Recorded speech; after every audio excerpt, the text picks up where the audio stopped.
മലയാളത്തിലെ പ്രശസ്ത നടിയാണ് ലിജോ മോൾ. വളരെ ഇരുത്തം വന്ന പക്വതയുള്ള കഥാപാത്രങ്ങളാണ് താരത്തിന് ലഭിക്കുന്നത്. അത് വളരെ മനോഹരമായി ലിജോ മോൾ കൈകാര്യം ചെയ്യാറുമുണ്ട്. സാധാരണ നടികളിൽ നിന്ന് വ്യത്യസ്തമായി കഥാപാത്രങ്ങളുടെ ശക്തിയിലാണ് അല്ലെങ്കിൽ കഥാപാത്രങ്ങളുടെ ആഴത്തിലാണ് ലിജോ മോൾ വിശ്വസിക്കുന്നതും ആ രീതിയിലുള്ള കഥാപാത്രങ്ങളാണ് തിരഞ്ഞെടുക്കുന്നതും. ഓരോ മനുഷ്യരുടെയും ജീവിതത്തെ പാകപ്പെടുത്തുന്നതും പരുവപ്പെടുത്തുന്നതും അവരുടെ ഭൂതകാലം തന്നെയാണ്. അതിൽ നിന്ന് ആരും മുക്തരല്ല. ലിജോ മോൾ പറയുന്നത് തൻ്റെ അമ്മയുടെ രണ്ടാമത്തെ വിവാഹം തൻ്റെ ജീവിതത്തെ എങ്ങനെ സ്വാധീനിച്ചു എന്നാണ്. അവർ തുറന്നു തന്നെ പറയുന്നുണ്ട്, ആദ്യം തനിക്ക് ബുദ്ധിമുട്ടായി തോന്നിയെങ്കിലും പിൽക്കാലത്ത് എന്തുകൊണ്ടാണ് അമ്മ അങ്ങനെ ഒരു തീരുമാനമെടുത്തതെന്ന് മനസ്സിലായി എന്നാണ് പറയുന്നത്. ലിജോ മോളിൻ്റെ വാക്കുകൾ ഇങ്ങനെ: എനിക്ക് 1.5 വയസ്സുള്ളപ്പോൾ എൻ്റെ അച്ഛൻ മരിച്ചു പോയതാണ്. അപ്പോൾ എൻ്റെ അനുജത്തിയെ 3 മാസം ഗർഭിണിയായിരുന്നു അമ്മ. എൻ്റെ ജീവിതത്തിൽ അച്ഛൻ എന്നൊരാൾ ഉണ്ടായിട്ടില്ല.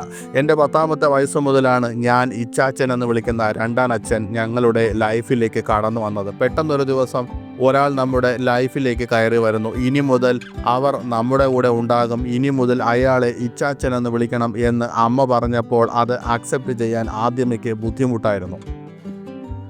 ഇച്ചാച്ചൻ വന്നതോടുകൂടി ഞങ്ങൾ അച്ഛൻ്റെ വീട്ടിൽ നിന്നും താമസം മാറി.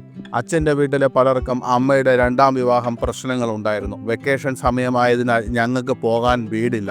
അത്രയും നാൾ ക്ലോസ് ആയിരുന്ന ചേട്ടായിമാരും ചേച്ചിമാരും മിണ്ടുന്നില്ല. ബന്ധുക്കൾക്ക് ആർക്കും സംസാരിക്കാൻ താല്പര്യമില്ല. ഞങ്ങൾ വീട്ടിൽ തന്നെ ആയിരിക്കും. എവിടെയും പോവാനുമില്ല വരാനുമില്ല. ലൈഫിൽ നടന്ന ആ പെട്ടെന്നുള്ള ഷിഫ്റ്റ് അക്സെപ്റ്റ് ചെയ്യാൻ പറ്റാത്ത അവസ്ഥ ഒക്കെ വളരെ ബുദ്ധിമുട്ടായിരുന്നു. പഠിപ്പിക്കുന്നതൊക്കെ അമ്മയായിരുന്നു. അനിയത്തി അമ്മയുടെ കൂടെയാണ് ഉറങ്ങിയത്. ഇച്ചാച്ചൻ ഞങ്ങളുടെ ജീവിതത്തിലേക്ക് വരുമ്പോഴാണ് അച്ഛൻ്റെ വീട്ടിൽ നിന്നും പോരുന്നത്. അമ്മ 2ാമത് വിവാഹം കഴിച്ചത് അച്ഛൻ്റെ കുടുംബത്തിൽ കുറേയേറെ പ്രശ്നങ്ങളുണ്ടായിരുന്നു. അന്ന് അമ്മയോട് പേഴ്സണലി ഒന്നും പറയാനും പറ്റാതെയായി. അമ്മ അത് ഇച്ചാച്ചനോട് പറയുന്നത് ബുദ്ധിമുട്ടായിരുന്നു. അമ്മയ്ക്ക് ജോലി ഉണ്ടായിരുന്നു, അതിൻ്റേതായ തിരക്കമുണ്ടായിരുന്നു. അമ്മ തിരിഞ്ഞു നോക്കിയിട്ടില്ലെന്നല്ല, അമ്മ നല്ല അമ്മ തന്നെയായിരുന്നു. എന്നാൽ ഞാൻ ആഗ്രഹിച്ച ഒരു പിന്തുണ കിട്ടിയിട്ടില്ല. അമ്മ ഭയങ്കരമായി സ്നേഹം പ്രകടിപ്പിക്കുന്ന ആളല്ല. പിന്നെ ഒരു ഡിഗ്രി സമയമൊക്കെ ആയപ്പോഴാണ് അമ്മ എന്തുകൊണ്ട് 2ാമത് കല്യാണം കഴിച്ചു, അമ്മയ്ക്കുണ്ടായ ബുദ്ധിമുട്ടുകൾ എന്തൊക്കെ എന്ന് ചിന്തിക്കാൻ തുടങ്ങിയത്.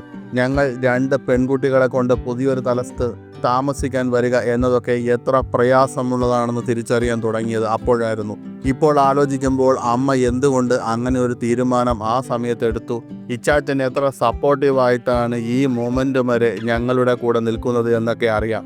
ഇപ്പോൾ ഞാൻ ഗ്രേറ്റ്ഫുള്ളാണ്, താങ്ക്ഫുള്ളാണ്, ലിജോ മോൾ പറയുന്നു.